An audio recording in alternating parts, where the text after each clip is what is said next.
Hello दोस्तों, स्वागत है आपका हमारे यूट्यूब चैनल ट्रिकी में। तो अब तक हम लोग कोलैप्स लोड फाइंड आउट कर चुके हैं सिंपली सपोर्टेड बीम के लिए और फिक्स्ड बीम के लिए। तो अभी हम लोग एक पड़ाव पे आते हैं। अभी फिक्स्ड बीम का एक दो केस बाकी है। तो हम लोग अभी लोड वर्सेस डिफ्लेक्शन कर्व के बारे में देखेंगे। कहने का मतलब कि लोड और डिफ्लेक्शन में जो रिलेशन निकल के आएगा वो देखेंगे। कंफ्यूज मत होइएगा, स्ट्रेस वर्सेस स्ट्रेन का नहीं है ये लोड वर्सेस डिफ्लेक्शन डायग्राम है। कहने का मतलब आप जो अप्लाइड लोड कीजिएगा उसके रिस्पॉन्स में स्ट्रक्चर का डिफॉर्मेशन या डिफ्लेक्शन कैसे हो रहा है, उसके हिसाब से हम लोग इस लोड वर्सेस डिफ्लेक्शन कर्व को ड्रॉ करते हैं। तो चलिए आज के लेक्चर में यही देखते हैं।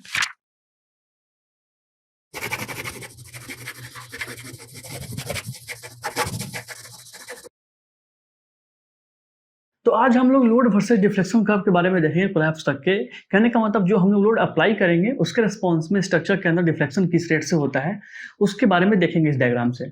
तो इससे कंफ्यूज मत होइएगा स्ट्रेस वर्सेस स्ट्रेन डायग्राम से, क्योंकि जो स्ट्रेस होता है हमारा, स्ट्रेस का डिफिनेशन क्या है? स्ट्रेस इक्वल टू होता है रेजिस्टिंग फोर्स जो बॉडी के अंदर डेवलप हो रहा है। मतलब ये एक इंटरनल फोर्स है। रेजिस्टिंग फोर्स एक इंटरनल फोर्स है, स्ट्रेस एक इंटरनल प्रॉपर्टी है। पर यूनिट मतलब रेजिस्टिंग फोर्स कोई भी बॉडी पर यूनिट एरिया कितना डेवलप कर पा रहा है हमारे अप्लाइड लोड को रेजिस्ट करने के लिए।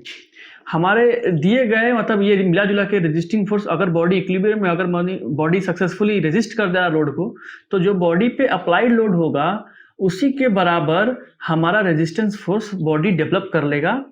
पर यूनिट एरिया के हिसाब से जो डेवलप करेगा रेजिस्टिंग फोर्स को, उसको स्ट्रेस बोलते हैं। और जो हमारा स्ट्रेन होता है वो क्या होता है? स्ट्रेन इज इक्वल टू होता है change in length per unit original length. कहने का मतलब कि चेंज इन लेंथ ये बताता है उस ओरिजिनल लेंथ के रेस्पेक्ट में। कहने का मतलब कि हम लोग इस डायग्राम में स्ट्रेस वर्सेस स्ट्रेन को नहीं देखेंगे। तो स्ट्रेन और स्ट्रेस जो है वो हमारे जो स्ट्रेस स्ट्रेन डायग्राम होता है वो हमारे बॉडी का मटेरियल के प्रॉपर्टी के बारे में इंडिकेशन करता है। कहने का मतलब स्ट्रेस क्या है? एक बॉडी का, एक किसी भी मटेरियल का प्रॉपर्टी इंडिकेट करता है। स्ट्रेस जो होता है क्योंकि वो रेजिस्टिंग फोर्स है जो बॉडी डेवलप कर पा रहा है अप्लाई लोड को रेजिस्ट करने के लिए। तो स्ट्रेस एक इंटरनल प्रॉपर्टी है, तो मटेरियल प्रॉपर्टी है, एक स्पेसिफिक मटेरियल प्रॉपर्टी है। तो हमारा जो स्ट्रेस स्ट्रेन डायग्राम होता है किसी भी स्ट्रक्चर के लिए, वो उसके मटेरियल के प्रॉपर्टी को शो करता है। लेकिन लोड वर्सेस डिफ्लेक्शन कर्व हमारे मटेरियल के प्रॉपर्टी को शो नहीं करता है, क्योंकि इसमें हम लोग अप्लाइड लोड को देखेंगे और उसके हिसाब से चेंज इन लेंथ को, कहने का मतलब डिफ्लेक्शन को देखेंगे। तो लोड और डिफ्लेक्शन, अप्लाइड लोड और डिफ्लेक्शन को स्ट्रेस और स्ट्रेन से रिलेट मत कीजिएगा, ये बिल्कुल डिफरेंट चीज है। और जो अभी हम लोग ड्रॉ करेंगे वो बिल्कुल डिफरेंट चीज है। ये आपको समझ में आ जाएगा कैसे डिफरेंस है। तो चलिए ड्रॉ करते हैं लोड वर्सेस डिफ्लेक्शन कर्व को, और कैसे ड्रॉ होता है ये भी देख लेते हैं। Load versus deflection curve draw करने के लिए हमको एक्सेस बनाना पड़ेंगे, दो एक्सेस बनाने पड़ेंगे, एक लोड का और एक डिफ्लेक्शन का। दो एक्सेस हो गए हैं। तो हम लोग इस पे डिफ्लेक्शन दिखाएंगे और इस पे अप्लाइड लोड दिखाएंगे। ठीक है, तो लोड दिखाएंगे और डिफ्लेक्शन दिखाएंगे। चलिए अब एक चीज याद कीजिए, किसी भी स्ट्रक्चर के लिए हम एक एग्जांपल लेते हैं, किसी भी स्ट्रक्चर का एग्जांपल लेते हैं। सिंपली सपोर्टेड ही अगर ले लेते हैं, सिंपली सपोर्टेड सारे केस हम लोग देख चुके हैं कि सिंपली सपोर्टेड में प्लास्टिक हिंज का फॉर्मेशन कैसे होता है, और प्लास्टिक हिंज बनने के बाद हमारा प्लास्टिक मोमेंट कितना निकल के आता है, और प्लास्टिक मोमेंट पर रीच करने के बाद ही हमारा कोई भी स्ट्रक्चर फेल होता है, हिंज का फॉर्मेशन होता है। तो जो कोलैप्स लोड उस स्ट्रक्चर को फेल कराता है वो कोलैप्स लोड भी हम लोग फाइंड आउट कर चुके हैं सिंपली सपोर्टेड बीम के लिए। तो अब हम लोग क्या देखना है, सिंपली सपोर्टेड बीम में मान लेते हैं कोई पॉइंट लोड एक्ट कर रहा है सेंटर पे, उसके एक एग्जांपल लेते हैं। एग्जांपल से हम लोग ये समझेंगे कि लोड वर्सेस डिफ्लेक्शन का कर्व ड्रॉ कैसे करेंगे। तो देखिएगा, लोड वर्सेस डिफ्लेक्शन कर्व को ड्रॉ करने के लिए हमको पता है कि हिंज का फॉर्मेशन उसके जहां पे सेंट्रल पॉइंट है, कहने का मतलब वो पॉइंट लोड है, वहीं पे हिंज का फॉर्मेशन होने वाला है। तो हिंज का फॉर्मेशन यहाँ पे होगा, इसका मतलब यहाँ पे जो मोमेंट होगा वो एमपी के बराबर रीच कर चुका होगा। ये सब हम लोग पहले क्लास में ऑलरेडी मतलब डिस्कस कर चुके हैं। अगर इसके बीएमडी को ड्रॉ कीजिएगा सिंपली सपोर्टेड के बीएमडी को पॉइंट लोड के अंडर में, तो इसका बीएमडी स्ट्रेट लाइन निकल के आएगा और मैक्सिमम एट सेंटर निकल के आएगा। सेंटर पे मैक्सिमम निकल के आएगा तो हमारा जो हिंज का फॉर्मेशन होगा वो मैक्सिमम मोमेंट के पास ही होता है, मैक्सिमम बेंडिंग मोमेंट के लोकेशन पे ही होता है। तो मैक्सिमम बेंडिंग मोमेंट का लोकेशन हमारा पॉइंट लोड के नीचे है, इसलिए जो प्लास्टिक मोमेंट, जो बेंडिंग मोमेंट है हमारा सबसे पहले एमपी पे रीच करने वाला उसी सेंटर का होगा। तो हमको ये पता चल चुका है कि लोड को हम लोग इस तरीके से बढ़ा रहे होंगे कि हमारा ये मोमेंट बढ़ रहा होगा एक समय के लिए।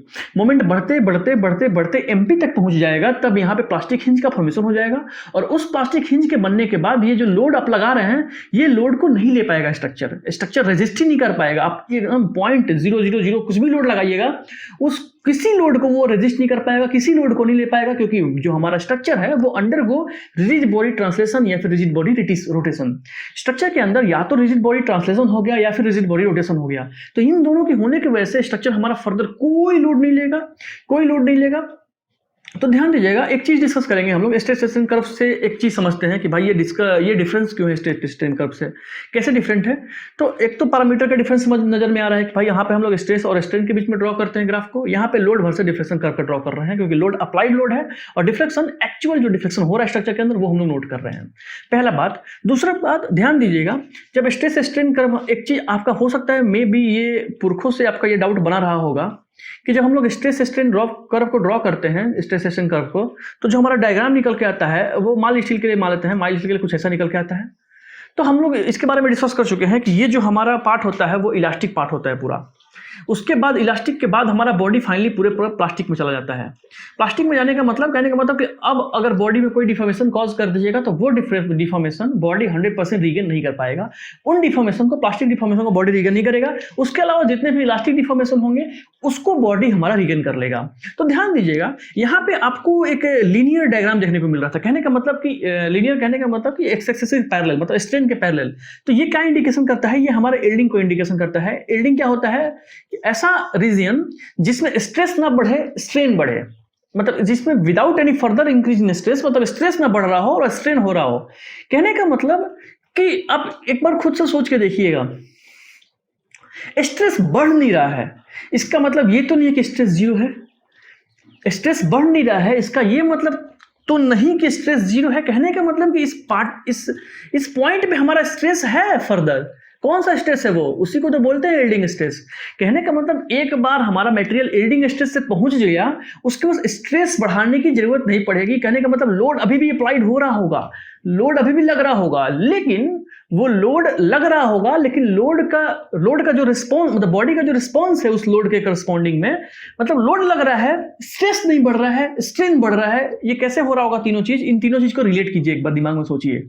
कहने का मतलब इस पार्ट में, इस जोन में बॉडी के ऊपर लोड लग रहा है, कुछ ना कुछ लोड लगता है। ये स्ट्रेस कैसे आया, यील्डिंग स्ट्रेस के बराबर तो स्ट्रेस है ना इस रीजन में, तो ये स्ट्रेस तभी तो आ रहा होगा जब कुछ लोड लग रहा होगा। तो ये लोड लग रहा है तो बॉडी के अंदर वो स्ट्रेस है पार्टिकुलर, लेकिन बॉडी का एक लिमिटेशन होता है कि उस रीजन के, मतलब इस रीजन में बॉडी अपने अंदर सिग्मा वाई से ज्यादा स्ट्रेस डेवलप नहीं कर सकता है। हमको पता है कि स्ट्रेस एक इंटरनल प्रॉपर्टी है, तो स्ट्रेस एक इंटरनल प्रॉपर्टी होने की वजह से, मटेरियल प्रॉपर्टी होने की वजह से, वो मटेरियल बताता है कि हम अपने अंदर इससे ज्यादा स्ट्रेस को डेवलप नहीं कर सकते हैं।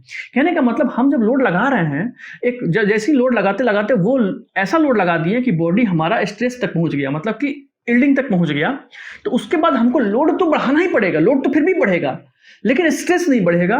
वो ऐसा क्यों हो रहा होगा, कहने का मतलब कि आप लोड लगा रहे हैं, अब लोड लगा रहे हैं, स्ट्रेस बढ़ रहा है, स्ट्रेस कांस्टेंट है, ऐसा इसका ये मतलब नहीं कि लोड भी कांस्टेंट है। लोड आप लगा ही रहे हैं, क्योंकि जैसे ही आप उस पर्टिकुलर लोड के करस्पॉन्डिंग जो स्ट्रेस ये पहुंचा होगा, अगर आप लोड को लगाना बंद कर दें तो ठीक है, स्ट्रेस तो नहीं बढ़ेगा मान लेते हैं, लेकिन स्ट्रेन भी नहीं होगा जब तक आप लोड को लगाते नहीं हैं। क्योंकि सॉलिड बॉडी का यही डिफिनेशन होता है, वो फ्लूइड में होता है। फ्लूइड में एक बार जब स्ट्रेस लगा दिया मैंने, तो स्ट्रेस को बढ़ाने की जरूरत नहीं पड़ती है फर्दर स्ट्रेन कराने के लिए। वो फ्लूइड में होता है, फ्लूइड प्लास्टिक बिहेवियर शो नहीं करता है। जो हमारा सॉलिड होता है वो प्लास्टिक बिहेवियर शो करता है। कहने का मतलब इसमें आप लोड को ऐसा नहीं कि एक बार लगा दिए और स्ट्रेन परमानेंटली इनफाइनाइटली होते आ रहा, वो फ्लूइड में होता है। हमारा सॉलिड में स्ट्रेस को कराने के लिए, स्ट्रेन को कराने के लिए लोड कहीं ना कहीं से लगाना पड़ता है। वो अलग बात है कि लोड हम बढ़ा रहे हैं लेकिन फिर भी स्ट्रेस नहीं बढ़ रहा है, ये अलग बात है। तो इस रीजन, यील्डिंग रीजन का यील्डिंग रीजन में ये मतलब है कि हम लोग लोड को लगा रहे हैं लेकिन स्ट्रेस नहीं बढ़ रहा है। तो ये डिफरेंस है हमारे इस स्ट्रेस स्ट्रेन डायग्राम में और लोड डायग्राम में। ये डिफरेंस आपको नजर आएगा अभी के अभी, ठीक है। अब वो डिफरेंस कैसे नजर आएगा अभी देखिएगा। चलिए अब एक काम करते हैं, हम लोग ये भी चीज डिस्कस कर चुके हैं स्टार्टिंग में, एकदम स्टार्टिंग ऑफ लेक्चर में हम लोग डिफरेंट टाइप ऑफ मोमेंट्स के बारे में देखे थे। तो हमारा एक सेट मोमेंट निकल के आया था, सेफ मोमेंट के बाद यील्डिंग मोमेंट निकल के आया था, मतलब yield moment capacity of a beam निकल के आया था, यील्ड मोमेंट कैपेसिटी निकल के आया था। उसके बाद प्लास्टिक मोमेंट कैपेसिटी मतलब प्लास्टिक मोमेंट निकल के आया था। तो इन तीनों मोमेंट के बारे में डिस्कस कर चुके थे। ये मोमेंट इलास्टिक जोन में होता है। ये तब होता है जब हमारा मटेरियल यील्डिंग कंडीशन में पहुंच चुका है, कहने का मतलब यील्ड करना स्टार्ट कर रहा हो। और ये तब होता है जब हमारा फाइनली जो स्ट्रक्चर है वो फेल कर गया, उसके अंदर प्लास्टिक हिंज का फॉर्मेशन हो गया। उस पॉइंट पे जो मोमेंट निकल के आता है, मोमेंट ऑफ रेजिस्टेंस, वो होता है प्लास्टिक मोमेंट। यील्डिंग पॉइंट पे जो मोमेंट ऑफ रेजिस्टेंस निकल के आता है उसको यील्ड मोमेंट कैपेसिटी बोलते हैं बीम का। और सेफ मोमेंट कैपेसिटी एक ऐसा मोमेंट होता है, मतलब इसके जो यील्ड मोमेंट कैपेसिटी से ये बहुत नीचे निकल के आता है, अंडर इलास्टिक रीजन में होता है ये, और इसके अंदर फैक्टर ऑफ सेफ्टी को कंसीडर किया जाता है, तभी हम लोग मोमेंट बहुत कम कर पाते हैं। तो ये हो गया हमारा। अब हम ये क्यों बताएं, ये तीनों मोमेंट्स को अभी जिक्र क्यों किए? तो हम तीनों मोमेंट का जिक्र इसलिए किए कि आप ध्यान दीजिएगा, अभी हिंज का फॉर्मेशन नहीं हुआ है सिंपली सपोर्टेड बीम में। हिंज का फॉर्मेशन नहीं हुआ, आप लोड को बढ़ा रहे हैं। लोड को बढ़ा रहे हैं तो कहने का मतलब लोड बढ़ा है तो बेंडिंग मोमेंट धीरे धीरे बढ़ रहा होगा। एक एग्जाम्पल लेते हैं, एक मानते हैं कि जो हमारा बेंडिंग मोमेंट स्टार्टिंग में लग रहा होगा वो बहुत कम लोड लग रहा होगा, बेंडिंग मोमेंट कुछ ऐसा होगा। आप लोड को बढ़ाएं तो बेंडिंग मोमेंट बढ़ा, फर्दर लोड को बढ़ाएं तो फर्दर बेंडिंग मोमेंट बढ़ा। अब एक बात बताइए, सबसे ज्यादा हमारा जो बेंडिंग मोमेंट है वो सेंटर पे है। हमको ये तो समझ में आ रहा है कि पॉइंट लोड के नीचे जो हमारा बेंडिंग मोमेंट है वो सबसे मैक्सिमम है। तो प्लास्टिक मोमेंट पे रीच करने वाला सबसे पहला मोमेंट तो वो होगा। हम लोग इसके बारे में जिक्र कर चुके हैं, लेकिन एक चीज जिक्र नहीं किए हैं कि हम लोग प्लास्टिक मोमेंट पे रीच डायरेक्ट होने कोई, हम लोग जब ये लोड को बढ़ाएंगे तो मोमेंट बढ़ेगा, तो मोमेंट बढ़ते बढ़ते सीधा प्लास्टिक मोमेंट पर थोड़ी ना, वो गो थ्रू होगा किससे, यील्ड मोमेंट कैपेसिटी से। बीच में कहीं ना कहीं यील्ड मोमेंट कैपेसिटी आएगा जिस पे यील्डिंग स्टार्ट होगा हमारे बीम का। हमारे बीम के एक टिप का मतलब एक पॉइंट का, वो ऐसा पॉइंट जहां पे बस मोमेंट यील्ड मोमेंट कैपेसिटी के बराबर पहुंच चुका होगा, उस बस पॉइंट का यील्डिंग स्टार्ट होगा। धीरे धीरे वो यील्डिंग बढ़ते बढ़ते एक एरिया में आएगा। तो इसके बारे में भी देखेंगे आगे, वो आगे का बहुत आगे का पार्ट है। हम लोग एक length of the plastic zone देखेंगे। हमारे बीम के अंदर एक प्लास्टिक जोन का लेंथ होता है जिसके अंदर हमारे बॉडी में देखिए हिंज तो सिर्फ यहां बनेगा, लेकिन हमारे बॉडी में जो मटेरियल में यील्डिंग होता है वो कुछ ज्यादा जोन में होता है, क्योंकि यहां पे सिर्फ प्लास्टिक मोमेंट के बराबर मोमेंट पहुंच चुका होगा, लेकिन बाकी जगह पे प्लास्टिक मोमेंट तो नहीं पहुंचा होगा, लेकिन यील्डिंग मोमेंट को क्रॉस कर चुका होगा। तो इसका मतलब इतने सारे रीजन में यील्डिंग हो रहा होगा। तो चलिए हम लोग अभी उतना दूर का बात नहीं करते हैं, हम लोग अभी का बात करते हैं कि चलिए प्लास्टिक मोमेंट पे ये सेंटर पॉइंट पहुंचने से पहले यील्ड मोमेंट भी तो आएगा। तो वो यील्ड मोमेंट जैसे ही आ गया, इसका मतलब इस पॉइंट का यील्डिंग स्टार्ट हो जाएगा। तो देखिए प्लास्टिक हिंज का फॉर्मेशन नहीं हुआ है अभी क्या स्टार्ट हुआ है, यील्डिंग स्टार्ट हो गया है। तो अभी यील्डिंग स्टार्ट हो गया, प्लास्टिक हिंज का फॉर्मेशन अभी और आगे होगा जब लोड को और आगे बढ़ाएंगे। तो यील्डिंग जैसे ही स्टार्ट हुआ, हम आपको बता चुके थे यील्डिंग स्टार्ट होने के बाद क्या होता है, स्ट्रेस नहीं बढ़ता है, लेकिन आपको फिर भी लोड लगाना पड़ता है। लेकिन ध्यान दीजिएगा, वो जो आप लोड लगाएंगे, एक बार मटेरियल अगर यील्डिंग स्टार्ट कर दिया तो जो आप लोड लगाएंगे वो आपको कम लोड लगाना पड़ता है उतना ही स्ट्रेन कराने के लिए जितना पहले स्ट्रेन करा रहे थे।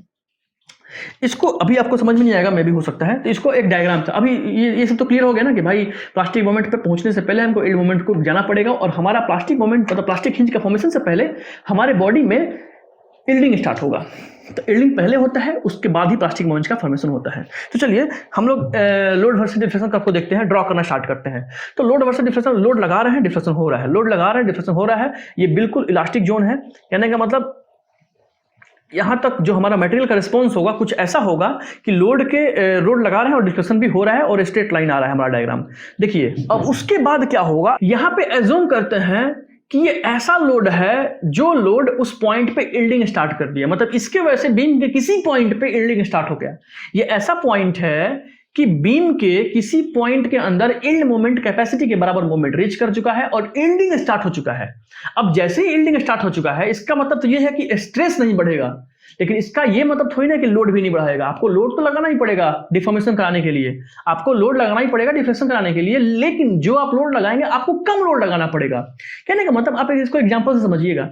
आप कभी एक पेन को, प्लास्टिक का पेन आता है, कोई प्लास्टिक का मटेरियल होगा, आप उसको खींच के देखिएगा प्लास्टिक का मटेरियल को। जब प्लास्टिक के मटेरियल को खींचेगा तो स्टार्टिंग में आप जितना लोड लगा रहे हैं बहुत ज्यादा लोड लगाना पड़ेगा, आपको बहुत ज्यादा फोर्स लगाना पड़ेगा उसको डिफॉर्म करवाने के लिए, उसको फैलाने के लिए आपको बहुत ज्यादा लोड लगाना पड़ेगा फैलाने के लिए। लेकिन एक बार ध्यान दीजिएगा, एक बार जैसे ही यील्डिंग पे रीच किया, आपको यील्डिंग कैसे पता चलेगा कि मटेरियल अपने आप फैलने लगेगा। मतलब आपको ना बहुत कम, आपको हल्का फील होगा अचानक से, आपको ऐसा कि अब बहुत कम हमको लोड लगाना पड़ रहा है, हमको स्ट्रेन कराने के लिए हम कम लोड लगा रहे हैं। ऐसा नहीं है लोड रोक दीजिएगा तो अपने आप वो डिफॉर्मेशन रुक जाएगा, लेकिन लोड आप लगाना बंद कर दीजिएगा तो अपने आप उस बॉडी के अंदर डिफॉर्मेशन होना बंद हो जाएगा।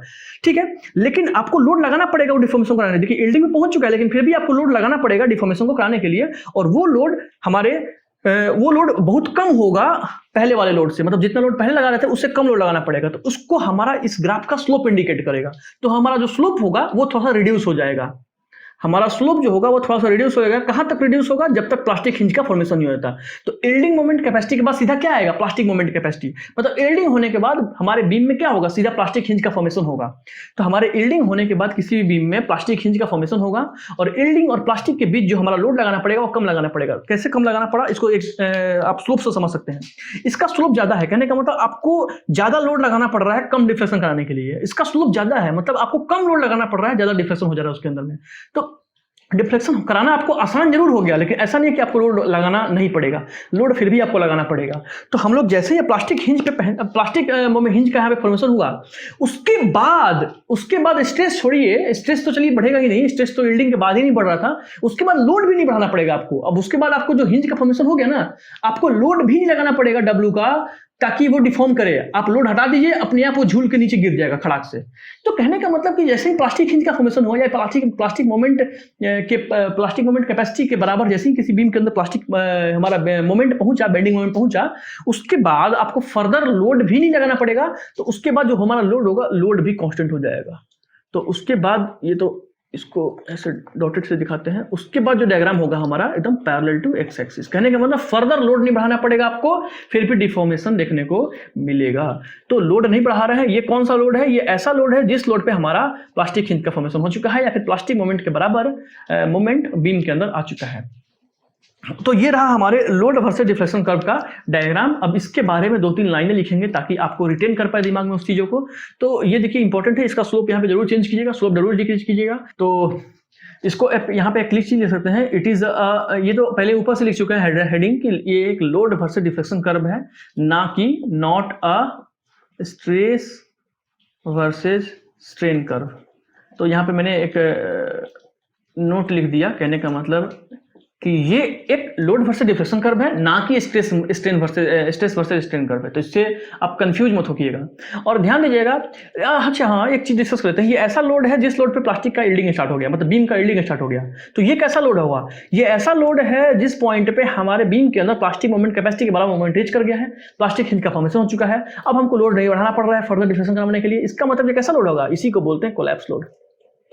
यही हमारा कोलैप्स लोड है। ये ऐसा लोड है जिसके अंदर कोलैप्स लोड, जिसके अंडर हमारा बॉडी फेल कर रहा है। उसके बाद हमको फर्दर लोड इंक्रीज करने की जरूरत नहीं है, ये हमारा मिनिमम लोड है। कहने का मतलब इस लोड के बाद भी आप लोड लगाइएगा, इसके बाद का भी कोई लोड, अगर यहाँ का लोड लगाते हैं तो भी हमारा बॉडी फेल कर जाएगा, कोलैप्स उसका हो जाएगा। लेकिन ये ऐसा मिनिमम लोड है, ये मिनिमम लोड है, ऊपर डायग्राम में आप देख सकते हैं उसका ऑर्डिनेट मिनिमम है। ये मिनिमम लोड है जिस पॉइंट पे हमारे बीम का फेल्योर देखने को मिल रहा है या फिर कोलैप्स देखने को मिल रहा है। इसके बारे में 2-3 लाइन बस लिख लेते हैं, उस लाइन से आप समझ पाइएगा कि कैसे ये सब हो रहा है, और उसको रिटेन कर पाइएगा दिमाग में। पीछे जो भी मैंने लिखा उस चीज को मैंने यहाँ पे लिख दिया है, लेकिन फिर भी मैं यहाँ पे इस चीज को पढ़ देता हूँ ताकि आपको क्लियर हो जाए। ठीक है, तो लोड वर्सेस डिफ्लेक्शन कर्व जो है हमारा वो लीनियर है। पहली बात, वो लीनियर कहां तक है? कोलैप्स तक। वो कोलैप्स तक लीनियर क्यों हुआ? क्योंकि कोलैप्स से पहले तक मैंने बीम को इलास्टिक माना है, क्योंकि कोलैप्स से पहले तक बीम जो है वो इलास्टिक कंडीशन में ही मैंने माना है, इसलिए उसको इलास्टिक होने की वजह से, क्योंकि इलास्टिक है तो उसका जो कर्वेचर है उसका मैंने लीनियर माना है। तो ये ध्यान रखिएगा हमेशा कि ये कोलैप्स तक जो हमारा लोड वर्सेस डिफ्लेक्शन कर्व होगा वो लीनियर निकल के आएगा। क्यों? क्योंकि हम लोगों ने बीम को इलास्टिक माना है टिल कोलैप्स बीम को इलास्टिक माने हैं। ठीक है, तो देन आफ्टर उसके बाद क्या होगा कि फॉर्मेशन ऑफ हिंजेज अकर, मतलब हिंज का फॉर्मेशन होगा, और जो हमारा बॉडी होगा वो डिफॉर्म हो जाएगा without any application of load. अब हम लोग लोड को नहीं बढ़ाएंगे, फिर भी डिफॉर्म हो जाएगा। उसके बाद जो हमारा जो डायग्राम होता है वो एक्स एक्सिस के पैरेलल आ जाएगा, मतलब लोड का एप्लीकेशन नहीं करेंगे, फिर भी आपको डिफॉर्मेशन या फिर डिफ्लेक्शन देखने को मिलेगा। तो चलिए आज की क्लास में बस इतना ही करते हैं। तो आज का लेक्चर में बस इतना ही। लेक्चर लाइक कीजिएगा, अगर आपको पसंद आता है तो कमेंट कीजिएगा, तो और अच्छी बात है, हमको डायरेक्टली पता चल पाएगा कि हाँ ये लेक्चर वाकई में आपको पसंद आया। और सब्सक्राइब कर लीजिएगा हमारे चैनल को अगर आपको चैनल पसंद आता है तो। और thank you so much last तक देखने के लिए।